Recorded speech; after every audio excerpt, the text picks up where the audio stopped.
In 3, 2, joining us now is Peter Rosenberg, our pal, Hot 97 in New York, ESPN New York, the Michael K Show. Of course, he's got the Cheap Heat podcast, and of course, WWE panelist this weekend for SummerSlam. Oh my God, a million gigs here, Peter Rosenberg. I feel like we go through this every time I have you on one of my shows here, where I ask you, how the hell do you have time to then also stop by and do this with me? So I really appreciate it. You are going to Cleveland this weekend. First up, tell me what you got. I know, did I read it right that they have extended the pre-show, which I believe means they've extended your workload this weekend. Is it a 3-hour pre-show this Saturday? It is a 3-hour countdown show now. That is the new name that it's had for a little while that no one has seemed to remember yet. But yes, it is. The countdown show starts at 4 o'clock. It is a full, which I think really is an indicator of the commitment to SummerSlam being like WrestleMania. Like that is how I read this, is they are treating it as close to WrestleMania as possible. And so, I mean, listen, who knows, maybe WrestleMania next year, because really WrestleMania this past year was sort of like the last event of the previous era. Like the TKO era really began the day after WrestleMania. So who knows, by the time we get to WrestleMania next year, they could be doing a 7-hour countdown. I don't know. But yeah, they're obviously really positioning SummerSlam to feel like WrestleMania, Jays. I think you make a great point, because I have that feeling with SummerSlam as well, where, you know, from when we were growing up, they always tried to make SummerSlam feel like it's the WrestleMania of the summer, but I never bought that. And I've started to buy into that now when they announced, I think it's in 2 years from now, where SummerSlam is going to be in Indianapolis and it's going to be 2 nights. And that to me was the sign where, oh, yeah, now it's going to start to feel like WrestleMania of the summer. Yeah, no, I think that's the easy to confuse this. I think that's Minneapolis. And it's Minneapolis, okay. Because, well, it's confusing because they also announced like 3 different events for Indianapolis. I mean, the announcing events years in advance is out of control, but whatever. That's for a different day. But yeah, they're clearly going for it. Once you saw, I mean, listen, the stadium thing's already been big. Now, multiple night, and we talked about that on Cheap Heat this week. Like, I really spent some time talking about that because this is clearly a move that is being decided. We are going to make SummerSlam a big deal. I guess the question ultimately will be, does the card reflect that, and does the event itself reflect that? How does the kickoff show work for you? Like, how much preparation do you personally need to put into that? So, well, first of all, between me, you, and the wall, this is my first countdown. They've been doing all these international shows. This is my first one back at the desk.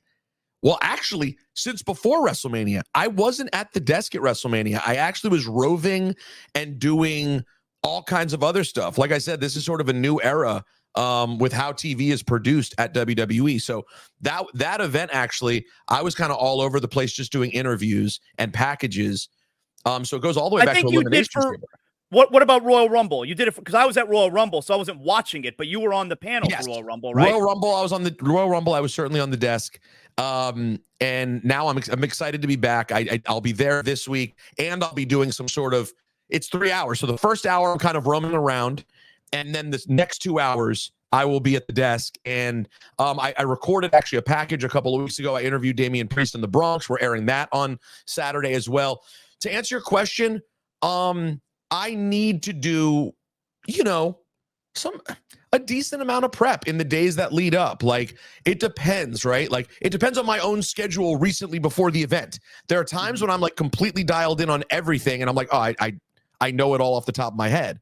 Then you have times, because of schedule and the amount of shows that there are, that you're like, you know what? I need to kind of recap here. And Peacock now has added, I don't know if you've looked, Peacock has these summary compilation videos of all the matches at SummerSlam.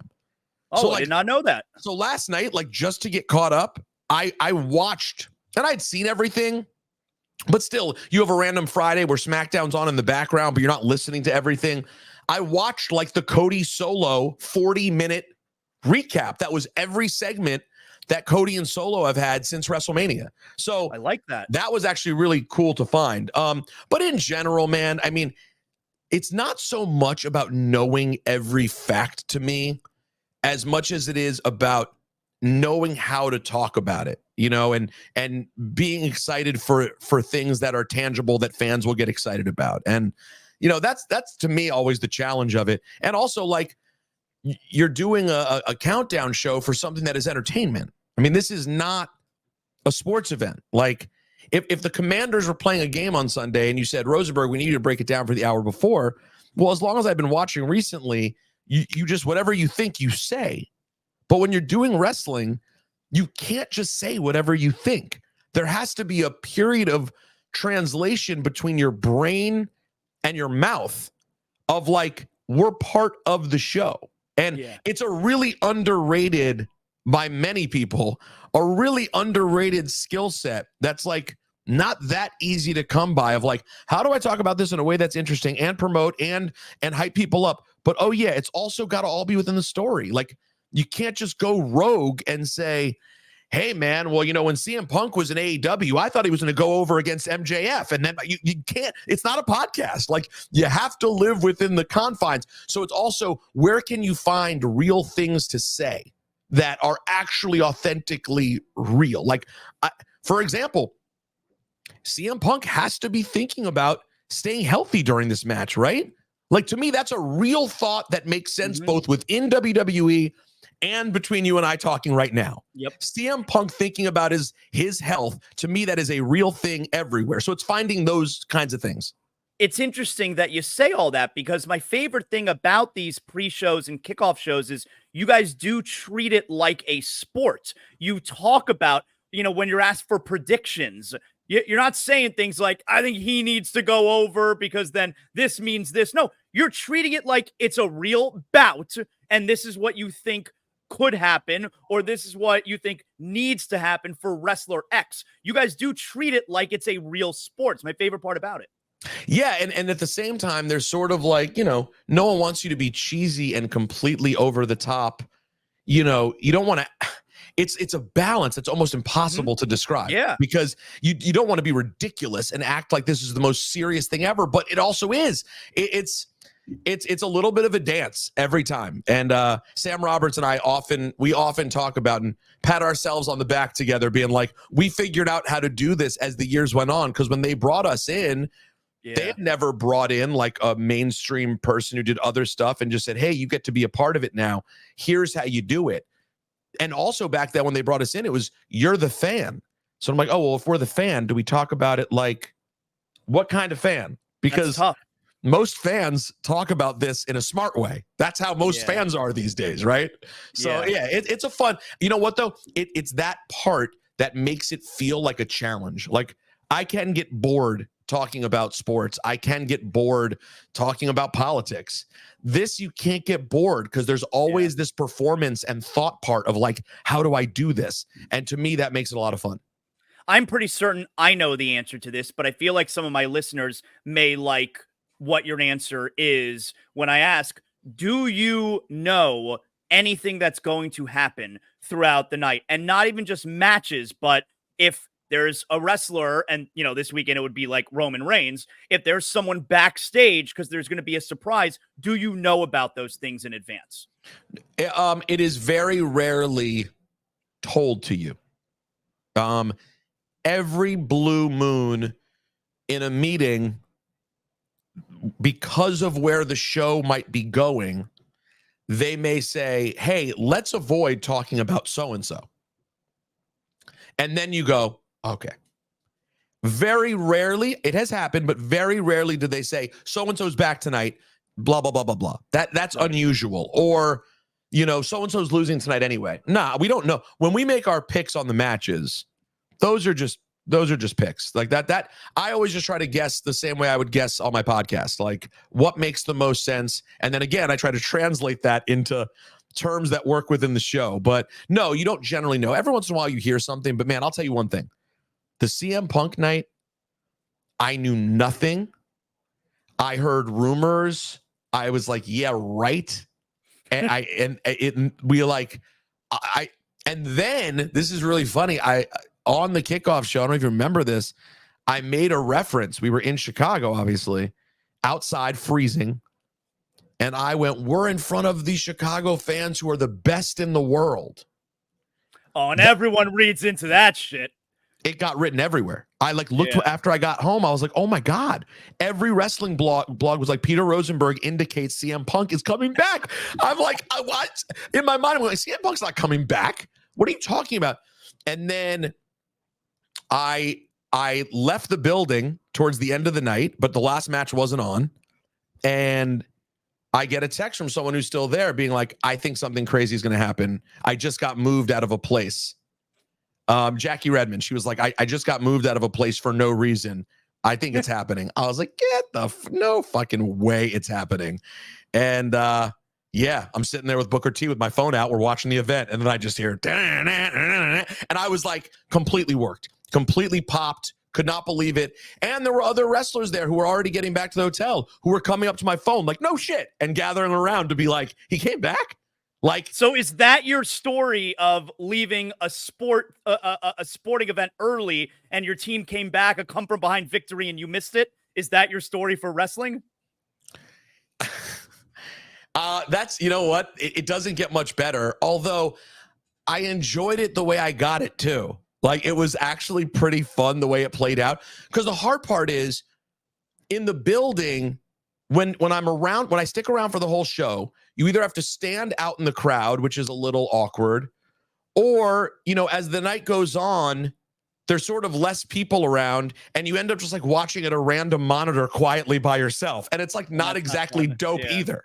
Yeah. So no, the best ones I've ever had are when I'm eating a meal with Booker T and we have the iPad out and we're watching together. That to me is the number one way to take in an event.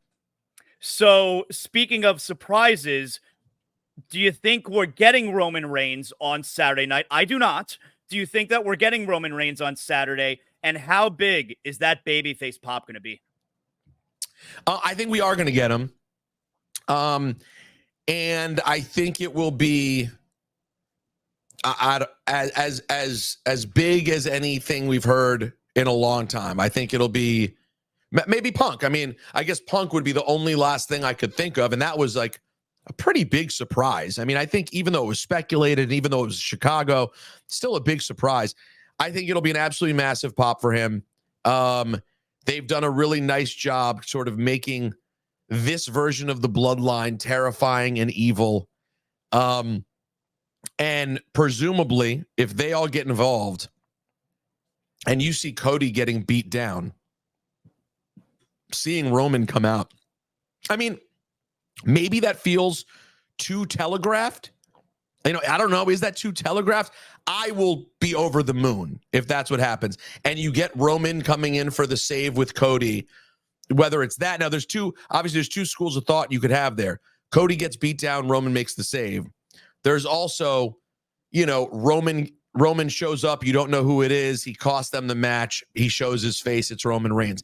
To me, that one is too obvious. Like, that to me is the more obvious one. And they've done something similar so many times with the Usos.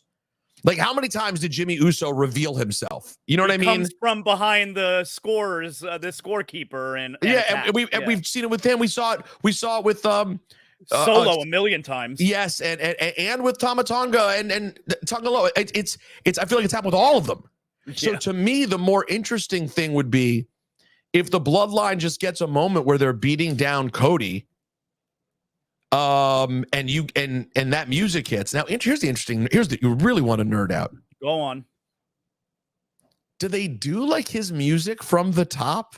He doesn't have that kind of music. Peter, that's why I don't think we're getting it at SummerSlam. That's exactly it. Because it needs to be a slow build. He's not going to run to the ring to save anybody. When Roman returns, he's taking it all in. He's walking his ass to the ring. And matter of fact, I think it happens with Paul Heyman walking out first and doing, ladies and gentlemen. And he introduces Roman. And if that's the case, it's not a run-in. That's why I don't think we're getting it at SummerSlam. That's you know what? It's funny. We did not on Cheap Heat. We spent a lot of time on this match, and we did not get to this part. That is a really interesting thought because is he running? I mean, it would be such such a crazy thing to have him run in, but it's also such a babyface thing to do. But I think you're probably right. How do you do that? It's very, very difficult. I can't wait. It's going to be amazing. To also to the point, Peter, how are they so good these days at keeping the secrets under wraps? We used to know everything before it was going to happen. Now we get surprised. How does that happen? You know, it was one of the most annoying things that was happening was the amount of surprises that were getting leaked. So, I mean, I would love to think it was just someone putting their foot down or figuring out who the leak was. You know, it seems like now things still get out, but it's more like stuff that people would be okay with getting out. So that's a really great question. I don't know. I don't know that there was never that one person who was like fired and you're, oh, well, now that he's gone. So I don't know if is it an edict that Nick Khan put down or Triple H? But to me, I never understood, you know, working so hard to want to be a part of the business and then wanting to like pop the internet and give away secrets. I never, I guess it happens when people are bitter, you know, maybe it's like a middle finger. Although to me still, I just like, I resent people who tell things like I just don't say. I'm not that I know that much. I don't. But when I'm around, invariably, I hear certain things, see certain people, get a good story. It just like, to me, that's part of the whole thing is that you've been accepted into the thing. So like, why would you ever ruin that? Right. Peter, Gunther's walking away with the world title, right? I think so. My co-hosts disagree. And again, go listen to Cheap Heat. It's a wrestling podcast, drops every single week. This week we dropped 2 episodes, an interview with Sami Zayn, which was fascinating and nerdy in the best of ways. And then we just broke down SummerSlam like you're doing. And my co-hosts both like Damian Priest. They can't explain why. I love Priest. I will be doing an event with him later today in Cleveland. I interviewed him for the Countdown show. He's the man. I just feel like the way the Gunther arc has been, it has to lead to him getting the championship now. I just think that's where this has to go. Don't think King of the Ring has done anything for him. And why would you cool this guy off? Like, you got to keep rolling. I think Priest held the title for a long time. And I'm guessing the way Priest's character has been evolving, it seems like he's about to go in a different direction anyway. So it feels like the right time. I think Judgment Day ends Saturday night. And I think part of it is Damian Priest becomes babyface when he loses the title. I think Damian Priest will be babyface by the time he hits the ring. Mm-hmm. And I think Dominic will be back to being the biggest heel we've ever seen after he screws over Rhea Ripley, right? I agree. I think Judgment Day ends on Saturday night, or at least Judgment Day as we know it. I think. Yeah, I mean, Judgment Day without Priest and Rhea is it's you know, it's LWO. It's Wolfpack 2.0. It's not the same thing. So if Rhea gets screwed and by the way, maybe the Judgment Day screws both of them.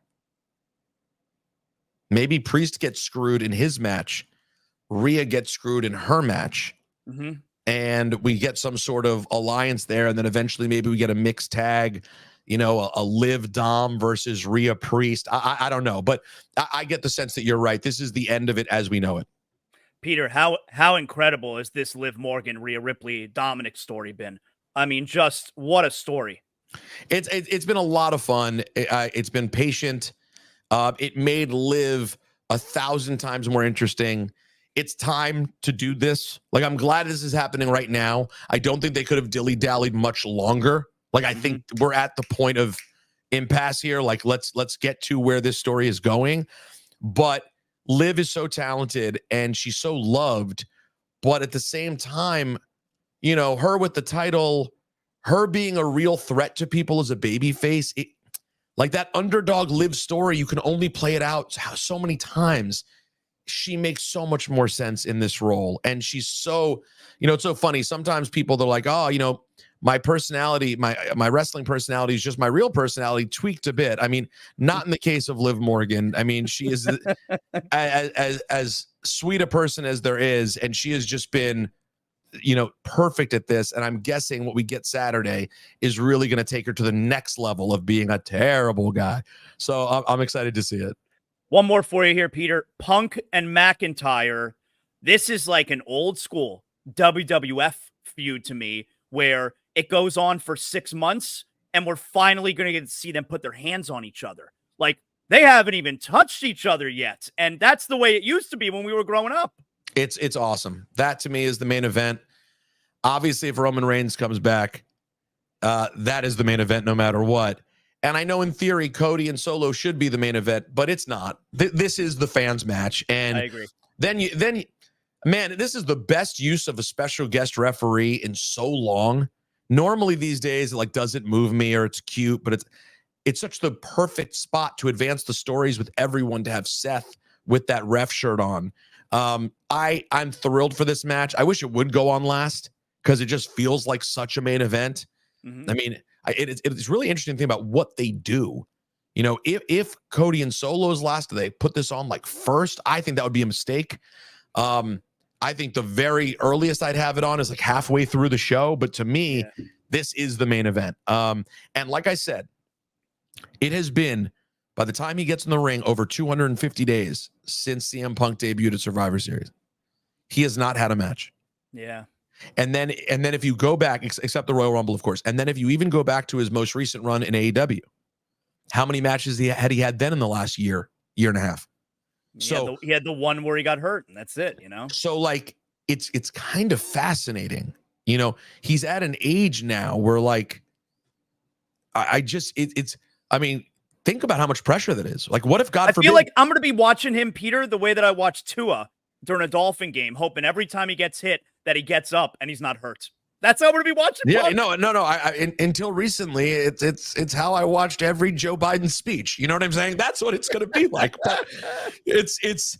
I know, and like I hope he has the best match ever, man. And I'm sure they'll be smart. But I really would love to see. Punk's been so great. He's been such a great soldier. He crushed every doubt anyone had about the kind of team player he could be.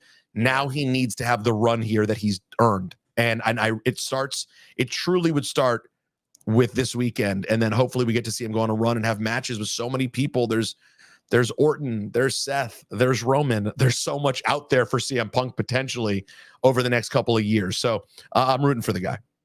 Peter, tell everyone again, Cheap Heat, and of course, when everything gets going for you on Saturday with SummerSlam. Yes. Subscribe to the Cheap Heat podcast, wherever you find podcasts. We have a great time every week. Sometimes we ramble on for 20 minutes about like just random Jewish kibitzing and glasses. Oh, that's my kind of pod. I love it. Lots of bagels, lots of prescription glasses conversation. But then we do get into the wrestling of it all. So find Cheap Heat wherever you find podcasts. And then, this weekend, if you're going to be in Cleveland today, I'll be at the Agora Theater at 12 noon.